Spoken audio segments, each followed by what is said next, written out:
Hello and welcome back. And today we're actually going to be doing something slightly different from what we normally do. And today we're going to be talking about probably the best book there is on copywriting.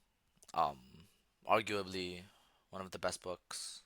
No, sorry, Copywriting Secrets is also up there. But Cashvertising, one of the best books on copywriting. Even though even though this was written in for like newspaper copywriting or ads, physical ads, that's what it still holds up for a lot of the copywriting that we have nowadays. Even for sales pages, VSLs, a lot of it still is relevant. But what I want to talk about today. So, first of all, the first chapter, if you're going to skim this, read the first two chapters. The third chapter is most of it is for like small tweaks. Let's say, for example, um, let's something like how color, text color, pricings, uh, what uh, what to what shape to put your copy in, like that type of stuff, right? So that's also, but there are also some um, really good like foundational stuff. But mostly chapter 1 and chapter 2 are amazing. First, so I'm going to do a and this is what I took away from the first two chapters. First of all, the Life Force 8, this is something I use. This is probably the best takeaway from this book. These 8 things, if you focus on them, you can use them for dream lives, you can use them to write pain points, you can use them to just motivate people to buy. Basically, these 8 will do you good. This, the 9 secondary human ones, of course, these are not as good, but you should focus on these first, and then you can look at these. You can look at these afterwards. And then we have, and then the other ones. Sorry, um, you can see my Kindle. That's a little funny. But everything else you can basically see in the title page, right? Like if you read the if you read the title of it, you're basically going to get what it's talking about. Fear factor, sell to scare, boost people's egos, transfer. This one is actually use credibility. Basically, if I say I can help you make $100,000 in a month, you're not gonna believe me, right? But if I say I can make you $100,000 in a month because I've done it for 10 other people, you're going to start believing me. And then this is jumping on a trend, blah blah blah, etc. But we're not summarizing the actual book. I'm going to tell you the most the biggest like wake up moments that I got from this book. So, one of the best ones is right here. The inoculation theory. Uh, Basically, what it says is if you're, let's say, you drink soda, right? If you're a casual soda drinker, you probably won't care if you drink Coke or Pepsi, right? But then the point of this is that you have to ask them, oh, are you a Coke drinker or a Pepsi drinker? And then people will start to think, oh, I am a I'm a Coke drinker, for example. So they're going to insinuate in their mind that they are a Coke drinker. So they're going to be more loyal to Coke because they're now quote unquote a Coke drinker. That's their identity. And then before they didn't even really think about it. They didn't really care. But now that they're a Coke drinker, they're going to drink Coke way more than Pepsi. Because when they drink soda, they're going to be like, "Oh, I'm a Coke drinker. I should buy some Coke." That's what that's what that theory is. That is really good.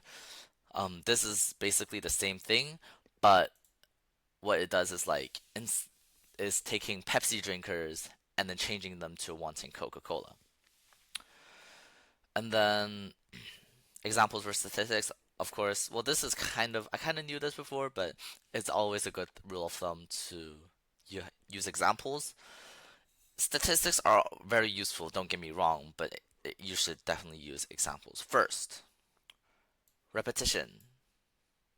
This is very well, like, just keep repeating the same. It's not that you keep repeating the same thing. You have to have a point.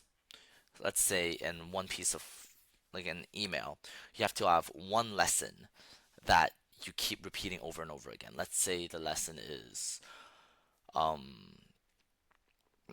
pe most kids nowadays, maybe the lesson is that you can get rich without needing to work hard. So that the entire email is that you can get rich without needing to work hard, without needing to work hard, and then you keep repeating that. You have to work hard to get rich. I just use that as an example. Um, this was also really good. Okay, first this one, evidence. Basically, what it does when you're trying to promote a product, don't sell them the features of the product, sell them what's in it for them.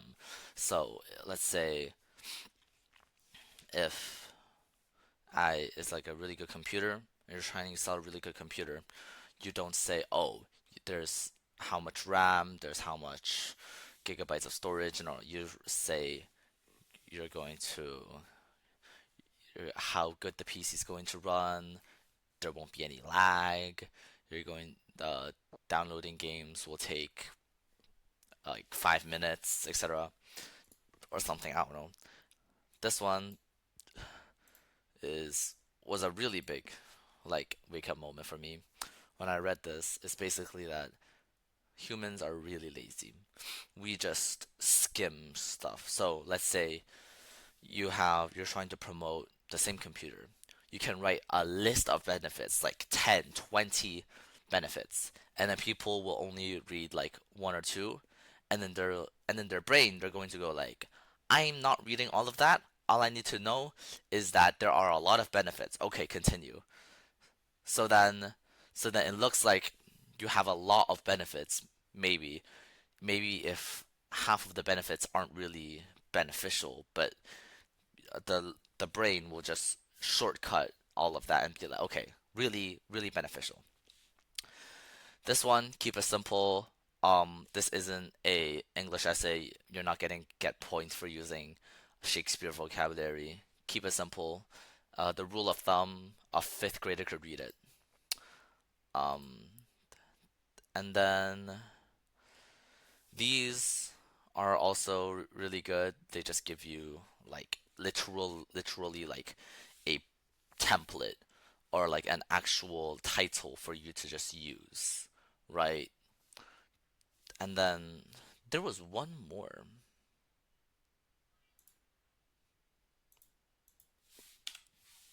There was one more. Wait.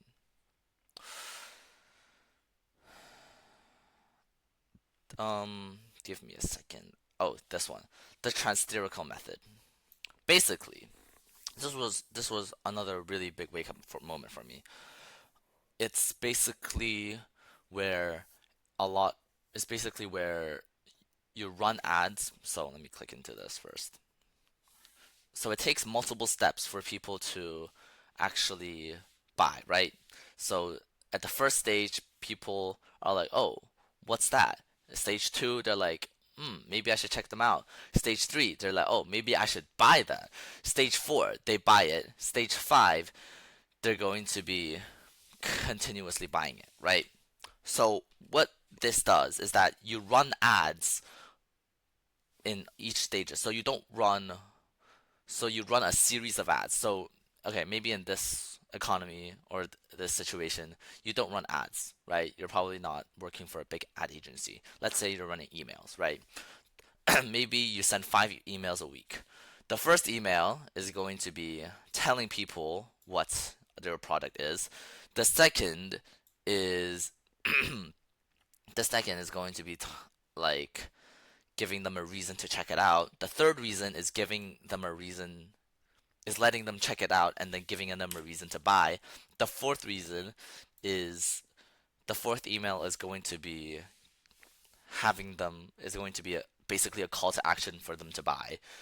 That's probably where you put all the scarcity, the discounts, the buy it today or you're going to lose out. And then stage five, you're going to give them the benefits and then make them feel good about buying it. Five emails in a week, and you do that every week. So every week it's just a cycle of emails that people. So every week there's a new wave of people like, oh, what's this product? Maybe I should check it out. Actually, maybe I should buy it. Actually, I'm going to buy it. Actually, I'm going to use it. I'm going to keep buying this. So it's just a weekly cycle. That was really good for me. That was something I really liked. And then I'm basically just ranting this video to be honest.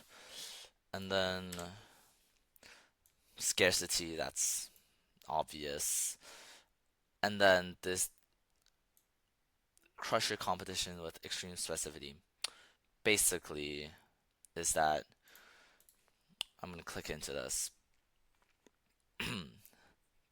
Basically, every time you describe something, you you don't. Let's say your competitor. Let's say your competitor. They're all you. Both of you are designing a course, right? And then they're going to say, "Oh, I have world class I have world class researchers and I have world class analysts that back up my course." You're going to, and then maybe you can't say the same thing. So you're going to be more specific. You're going to name each world class researcher, each professional. You're going to name their achievements, and then that way people are going to look and they'll be like, he has world class researchers, sure, but this guy, I actually know who they are. That makes you more credible. You know what I mean? And that's basically what it is. And then everything else, like the typefaces, designs, that's like that's for traditional mail, right? But there's one thing, but there's a few more things. First of all, if you're writing an email or like a sales page, use pictures. And then what he suggests, Drew Eric Whitman, the author, he suggests having just one big photo at the top, just that basically encompasses your product. So if you're selling a course, maybe it's like screenshots of people um, just getting it, of people's success stories, or for a sales page, maybe a screenshot is enough. Maybe you want a VSL. That's what I do. Um, but visual visuals are way better than just reading because people are lazy, right? And then long copy versus short, you always prefer long copy. And the rationale behind this is that, let's say one person needs 100 words to get influenced. The other person will need 600 words. If you write a 100-word copy, the first person, he's gonna read your copy and then you'd be like, okay, I'm gonna go buy. The second person, they're gonna read 100 words and then they're gonna be like, I'm not convinced enough. I'm not buying. But then if you write 600 words, the first person, he'll read one sixth of it, and then you'll be like, okay, that's enough for me. I'm going to go buy. And then the second person, they're going to read the entire thing, and then they'll be like, okay, sure, I'm going to go buy. That's why you should write longer copy. But again, don't make it boring. And then do surveys, and there's just more list things, right? Basically, these are really nice ways. This book gives you a lot of tips and tricks. Um, some of these, like color, wrap your ads in white, don't really need to read them. You can skim them. But the ones that really want you to focus on, also there's some like literal lists, like literal, like a checklist of how you can write better copy, right? So what I suggest you to do is that you read the first chapter, you read the second chapter, all all of those, you read them and then you highlight them. You read Psychology of Simplicity, Benefits. This one's pretty straightforward. Read Scarcity. You read these two, and then you can skip to questions, social proof, and then you should have mental movies. This is again, it's basically just write writing a story so that people can be more motivated. It's like when you're watching a movie. It's like when you watch a cool edit and then you suddenly become really motivated. That's basically what it is. It's like paint. It's like writing that edit in word form, and then sales letter and surveys clothing, survey power, long copy, short copy, ads with pictures, and then read all of this. This isn't really read, it's just things you can use, and that's basically cashvertising in a nutshell. I know this video is a little bit ranty, but forgive me, it's a really good book. The fuck? It's a really good book. Okay, and that's about it for today. If you have any questions, just leave a comment below. Just go on. It's on Kindle. I suggest you buy it. I don't know if there's a free PDF version. I'm not telling you to pirate that shit, but I'm not telling you not to. It's just that I bought the Kindle version because it's easier to read. But I definitely think you should read Cashvertising with a pirated PDF or a Kindle or a physical book, whatever. You should definitely read it if you want to make it as a copywriter. With all that, see you next week, and I can't wait to see you again.